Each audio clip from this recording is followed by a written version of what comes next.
Hey everyone, Chuck Sutton here. Welcome to my very first lightning feedback video.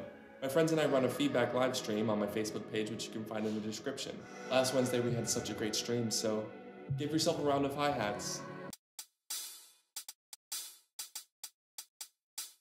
To quote myself from the initial explanation, we get so many wonderful submissions, but we don't get to give all of them feedback live.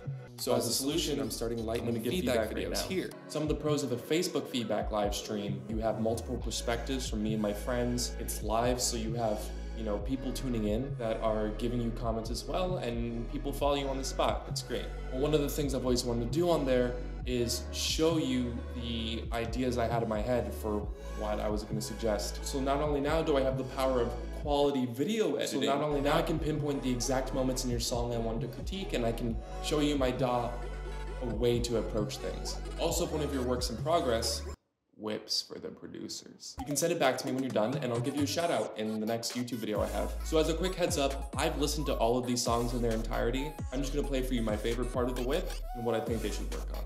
So let's get on to the first track. This first submission is from Floret Lauret. So this is my favorite part of this track.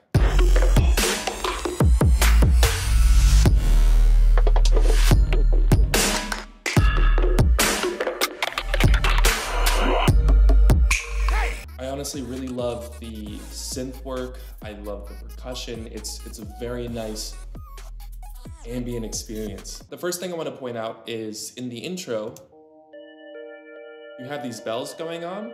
So I noticed there's this one peak happening in the first bell shot you had.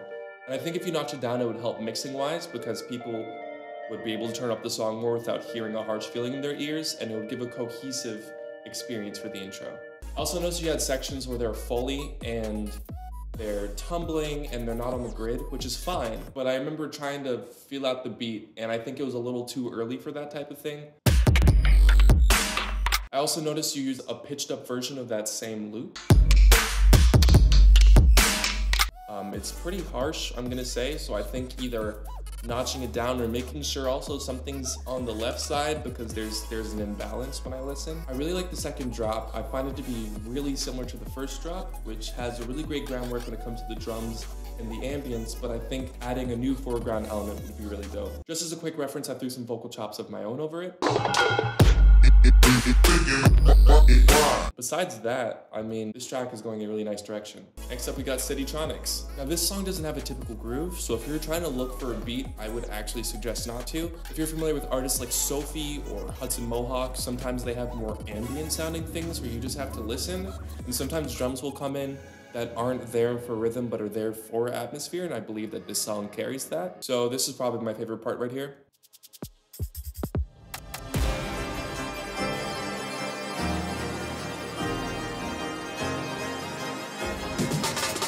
One thing I'd have to say is I'm not a really big fan of one of the kicks you introduce. It sounds kind of squashed and compressed. I feel like it's pretty lost in the mix. If you ever watch the Facebook feedback live streams, you can hear me a lot saying, I think this could use a trappy subby kick. And I'm sure a lot of people are wondering, what does he mean by that every time? Something that just sounds like this. Since I didn't have your stems, I couldn't do proper sidechain compression, so I just took the kick and faded out the audio where your song had a kick, and it sounds like this. And you can really hear the ducking and the impact the kick has, at least in the reference I'm trying to show you. Here's another part of the song where the kick and the snare are there, but I think they could be more impactful. And this is where I just layered something over it real quick.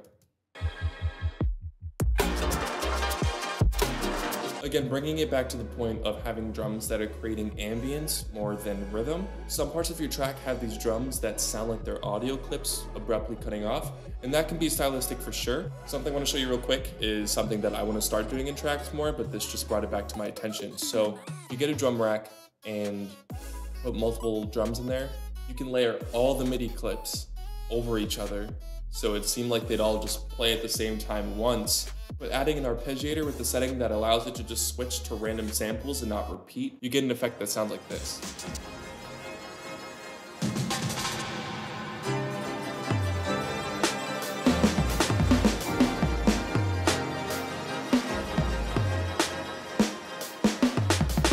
Next we got Neon Meow. Next up we got Neon Meow. About to play my favorite part.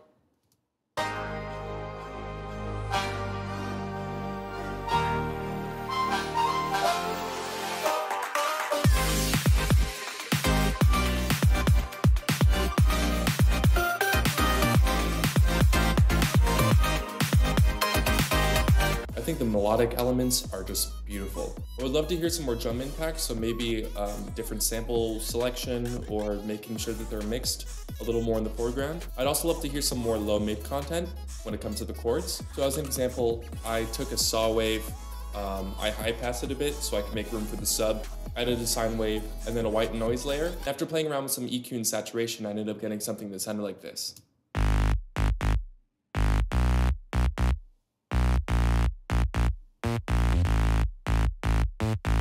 So adding those two elements together makes the song sound like this.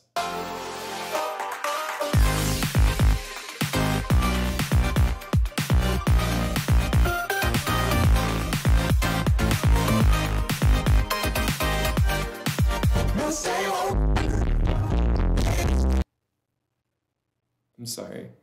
I really wanted to do that, but in all seriousness, I think the track is great and adding some type of low-mid character could help. I'm not really sure how to pronounce this artist's name, so I'm just gonna layer myself, pronouncing it every way I know how. This is Chop. This favorite part of mine goes quite in.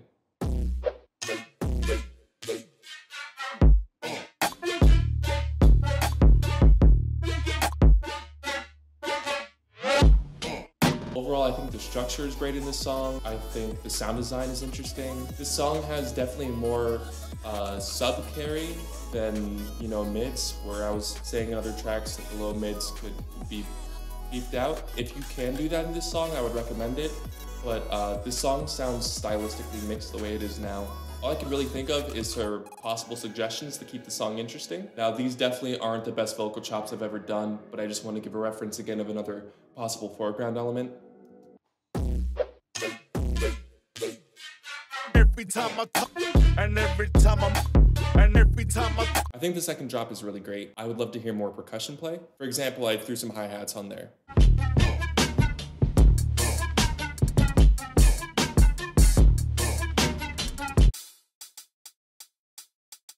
All right, I did it. All these tracks were phenomenal. I can't wait to hear what you guys do.